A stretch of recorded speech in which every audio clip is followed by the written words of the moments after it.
Hi everyone, welcome back. Hope you all are doing well. Today sharing 25 ultimate Ramadan preparation video with lot of suhoor and iftar preparation that gonna absolutely save your time and energy during this holy month. Have also shared many useful tips, storage ideas and many more. Have also shared how to make soft and fluffy rotis using my frozen roti and frozen doughs, which I had already made a detailed video on my channel. However, many had several queries, so thought we'll try to answer all of them in this video, as this one preparation I always prepare and store especially during Ramadan. So here I have shared all the tips on how to make soft and fluffy roti that can be easily freezed and stored. These are very practical and useful preparations which I always try during Ramadan and even throughout the year, and it had really saved ample amount of time and energy, especially while fasting, and can have a peaceful month ahead. These ideas and tips are very useful and will be very beneficial, especially if you are working women, busy moms, and even for bachelors. So do watch the video until end as shared my valuable and useful tips that's going to save your time, money and energy too. I've also shared how to make aloo samosa with homemade samosa sheets and its filling recipe too. These easy to cook food prep is a real time saver. Also have shared how to store fresh fruits, ripe fruits before they get rotten. Just set aside a day to prepare this meal prep and then you can have a peaceful days ahead where you can spend more time in ibadah. Hope you like this video. Keep watching.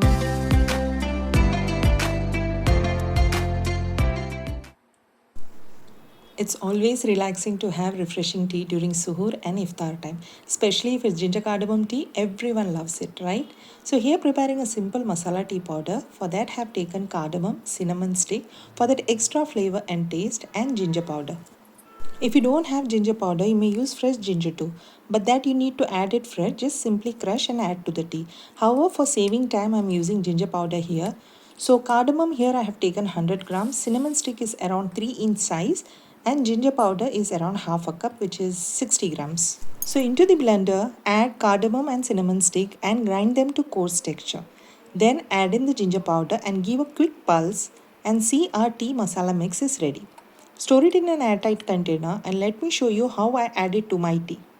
For 500 grams of tea, here I have added 2 tablespoons of masala mix. So simply add the required amount into the tea and give a mix. Give a mix and it's good to go. Store the masala mix in refrigerator and it'll stay fresh for 6 months. Now let me show you how I prepare my masala chai. Add equal quantity of water and milk, and here goes in a masala mix tea powder along with the sugar you require. That's it. Easy refreshing masala chai is ready. We normally love to drink tea during suhoor and iftar, and this tea mix is a real time saver if you crave to have masala chai. Moving ahead with another pre-preparation, so here I am preparing pakoda mix flour. So for 1 kg of besan, that's gram flour, add salt as required, give a mix, and then we're going to add the basic spices that includes chili flakes, chili powder, crushed coriander cumin powder, garlic powder, Ajwain, that's Carom seeds, and Heeng, that's Asafetida. Ingredient details for all the meal prep will be given in the description box below. Give a good mix and store it in an airtight container, and pakora mix is ready. Next, we proceed with fresh fruits. That's a must in our daily life, and also especially if you are fasting. So here sharing how I store fresh fruits normally. Most of the fruits I keep at room temperature depending on the weather condition. Otherwise, I keep it refrigerator, especially during summer. However, some fresh fruits have small shelf life, so I prefer to freeze them. Now, how I store: simply wash them, drain off the excess water, and store it in a Ziploc bag or any airtight container and freeze them. For ripened fruits, as you can see here, that's going to get rotten soon, I peel, then I chop,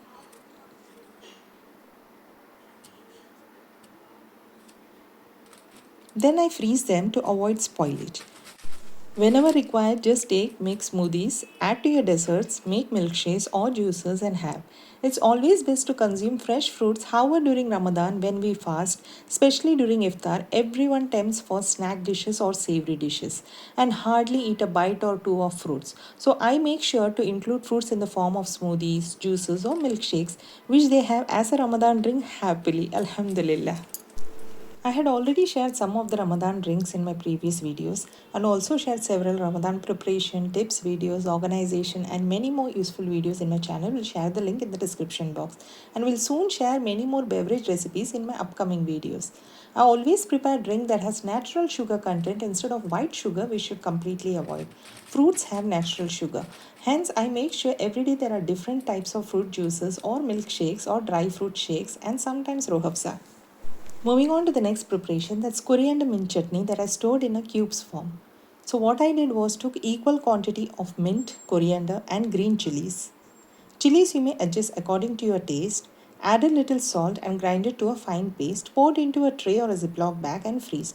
Upon freezing, store them in an airtight container or a Ziploc bag and use it whenever required. We need chutney every day, especially during Ramadan, and if we keep it in refrigerator, that freshness goes off in a few days. So I prefer to freeze as the color, texture and the taste doesn't change even after months. Now let me show you. Instant chutney for kebabs. Just thaw the cubes and then to this add yogurt. Give a mix and you see effortless mint coriander chutney is ready. Similarly, these are frozen crushed ginger garlic chilies. I had shared in my previous Ramadan video how to store crushed ginger garlic chilies in refrigerator. However, this time I decided to freeze them to increase its shelf life as it stays fresh for months without losing its color, taste and texture. Now let me share how to use these frozen cubes. Meanwhile, here I have boiled few potatoes to prepare a delicious spicy aloo masala stuffing that can be used in different recipes. For this stuffing, we need completely boiled potatoes. So if you pierce with a fork, it need to go easily and should break off smoothly as shown. Just mashing with hand, no need masher as it's well boiled. Now let's prepare the stuffing. Into a heated pan add oil. For tempering add mustard seeds, cumin seeds, black seeds, that's kalonji, and carom seeds, that's ajwain. Just crush and add. Then goes in green chilies and curry leaves. So here I am preparing a spicy filling, so you may adjust chilies according to your taste. Now goes in a frozen cubes of ginger and garlic chili paste. Add little water to avoid burning and saute for few seconds. Then goes in the dry spices, which includes turmeric powder, chili flakes, crushed coriander cumin seeds, amchur powder, that's mango powder, and Heeng, that's Asafetida.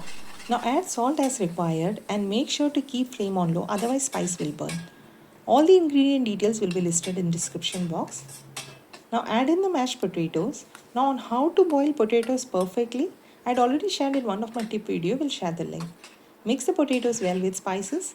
Now with this one stuffing, you can make samosas, vada pav, sandwiches and even aloo paratha. It's yummy aloo masala and a must try recipe. Garnish with coriander leaves and allow it to cool as we're going to prepare mini samosas with it. Moving ahead, here I have boiled the chicken pieces which I just cooked with some salt and ginger garlic paste. Now I'm going to shred them into pieces.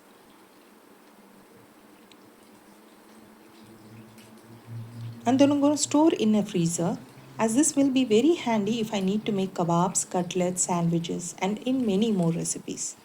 We may also use these shredded chickens in making noodles and pasta recipes too. Next, moving ahead. So here I have taken fresh dates. That's going to store it for iftar. Last time I prepared dry fruits dates. Hope you watched it. We'll share the link. That too tastes yummy. However, this time I had prepared other dry fruit recipes which will post soon. So keeping these dates plain as it is. So storing half of it in a jar for iftar and the remaining half removed seeds and storing to use it as a sweetener for my desserts and Ramadan drinks. Next, we proceed with barbecue marination now. For that, I have taken 500 grams of chicken breast, clean, wash and chop them into bite-sized pieces. Storing in the same container. So here preparing 4 chicken kebab or barbecue marination, proceeding with cleaning and chopping each separately. With this we proceed with the marination. So this is malai kebab. To this I have added the listed ingredients and will also share all the ingredients details in the description box. Simply you can add your favorite ingredients, mix and marinate the kebabs. So this one is chicken kebab in mustard sauce. And this is hara kebab, which is basically prepared with mint, coriander and green chili paste and added few curry leaves while grinding. And this is one of the easiest, that is tikka kebab. Added tikka masala powder, ginger garlic paste, salt and oil and it's ready. Having these ready to prep meal is a real time saver. All you need is just take and go. Now just wrapping with cling film wrap and then gonna freeze them whenever required. Just gonna grill them in oven or stove and enjoy with spicy mint chutney. Next we proceed to one of the most requested video on how to make soft and fluffy rotis or chapatis. So here I have taken 1.5 kgs of wheat flour. I was going to make a bulk preparation for this holy month of Ramadan. So into the flour add salt as required, then add warm water, not too hot or cold, just warm to touch. Mix salt with water and start crumbling the flour. Add water gradually and not all in once and start combining to form a dough. The key point here is how you knead the dough. My mom always tells me the softer the dough, the best the roti is always, and that's absolutely true. This softness comes when you knead it well. Now add oil as required and continue to knead. Many asked me, is it necessary to add oil while kneading? Oil or any fat, if you add to dough, it gives good stretchiness, elasticity, softness, and strengthens the dough. In other words, it makes roti smooth and soft and doesn't let it get harder. And this softness stays good for a long time, especially if you're carrying your lunch box, the roti doesn't get harder. I'm done with kneading the dough. Now just coat the dough with oil to avoid turning dry. And you can see how soft and smooth the texture is. Now allow it to rest for 30 minutes to an hour. Resting dough is also an essential part. I rested for an hour and then we're going to divide it into two parts. I was going to make dough balls first for freezing.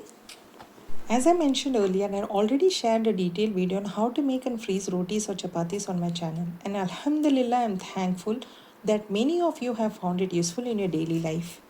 Now these doughs gonna go into the freezer. To avoid sticking to each other, place them as shown and then freeze them for a couple of hours. Once it turns hard in texture, then it's good to go in the zipper bag or airtight container. Next, continue with the remaining part. Again gonna divide into two parts as gonna make rotis and also samosa sheets with them. And we'll share how I make mini samosas at home. As we make normal roti, and start rolling with a rolling pin, and you see how smoothly it rolls without putting any effort. Many ask me how my rotis rotates while I am rolling them out. I think it's with good practice and also the dough matters. Now let me show you how to cook the roti before freezing them. So on a heated tawa, not very hot, just medium heat, place a roti and cook on each side for 20 to 30 seconds only, or until it slightly changes color on the top. Flip and cook the same way. As you can see here, this is perfect. So place them on a towel to avoid moisture and allow it to cool, and continue with the rest. So this bulk preparation is going to make my suhoor time at ease. So now with the remaining dough, let me show you how to make samosa sheets. So take tiny dough balls or any size as you prefer. Now roll them out same as we roll the rotis. Then we're going to cook them similarly as rotis as we prepared them for freezing. So cook on both the sides partially and let this all cool down completely. Samosa sheets for making samosa is ready. Now before preparing samosas from its sheets, let me show you how to store these rotis. So take a baking or a parchment paper, which I always prefer. Lay them down and stack the rotis, ensuring there's a parchment divider between each roti. Many ask what to do if you do not have parchment or a baking paper. You can use food grade plastic sheets, which is normally you get for food items like snacks or other items, or use cling film roll sheets. Now simply place this into a Ziploc bag or any airtight box and then freeze. Now let's proceed in preparing mini samosas. For that, cut the sheets into half and then apply batter on its edges. Fold as shown and fill in the stuffing. Do not overfill, remember to keep some space at the top. Now fold, press and stick to form samosas. So mini samosas are ready. I had already prepared samosas in batches and kept for freezing. And this is how it looks upon freezing. It's good to go as iftar snack. Upon freezing, store them in airtight container or Ziploc bag and use as and when required. Hope you are finding these preparation useful. Then do give a thumbs up and share among your family and friends, and stay connected with Nisha Thaju.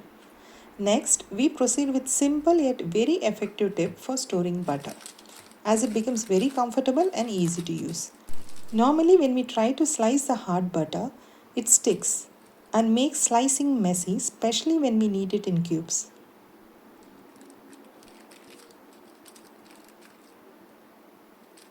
So here is the tip.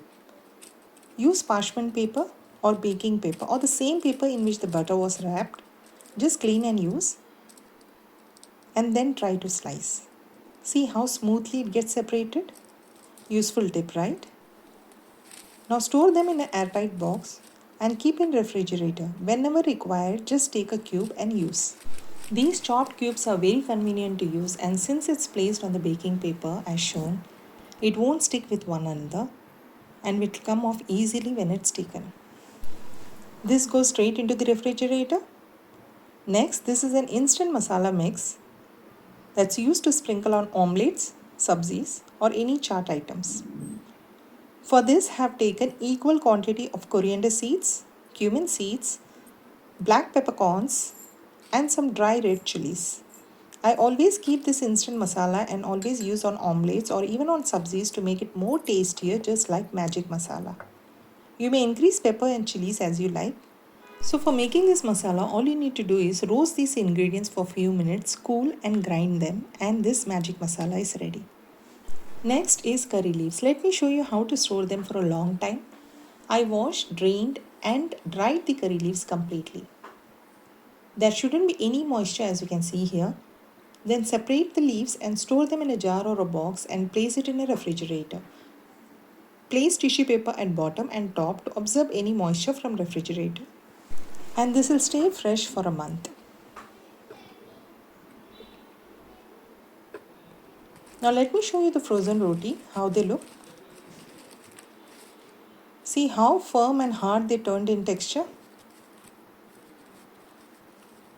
Now let's proceed in cooking them. Before cooking, just thaw them for a minute or two. And these are the frozen dough balls. See how hard it turned like a rock? But look at the texture, it still looks fresh, right? Now quick tip on how to cook them. Thaw the dough balls completely until it turns soft. And now let's move ahead in cooking the frozen roti. So into a heated tawa, place the roti, allow it to cook on one side and then flip and cook as we cook normal rotis. And you see it puffs up and the texture looks soft, fluffy and smooth. Some ask, do we need to apply oil while cooking? It's completely your choice. You may or may not add. However, we always prefer to drizzle some ghee.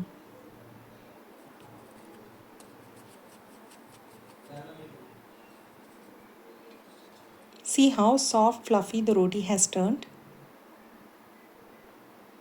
So into the same heated pan, adding a piece of butter, pouring egg, and sprinkling the instant masala mix which we prepared. No need to add salt, pepper, chili flakes, all separate. Making quick omelette to go with roti for my son who is standing next to me. Now let's see the dough which is thawed now. Just press and see that it should come into a normal texture. Now simply roll it as you roll rotis and then cook. As simple as that. During Ramadan, I mostly use ready-made rotis for suhoor as I normally wake whole night for ibadah, as these moments and days are very precious than any days in our life. And sometimes I thaw the frozen dough and prepare fresh rotis. As you can see here, in all ways it's a very useful prep. Look how soft and fluffy the rotis have turned. Now let me show you these frozen cooked rotis few hours after preparing them. Look at the texture. It's still very soft as it's freshly prepared, right? I'm gonna have this roti with my refreshing tea. Hope you found this meal prep video useful and got some inspiration. Then do share them among your family and friends. Wishing you all a blessed Ramadan ahead. Assalamu alaikum warahmatullahi wabarakatuh. Thanks for watching. Happy cooking. Bye bye.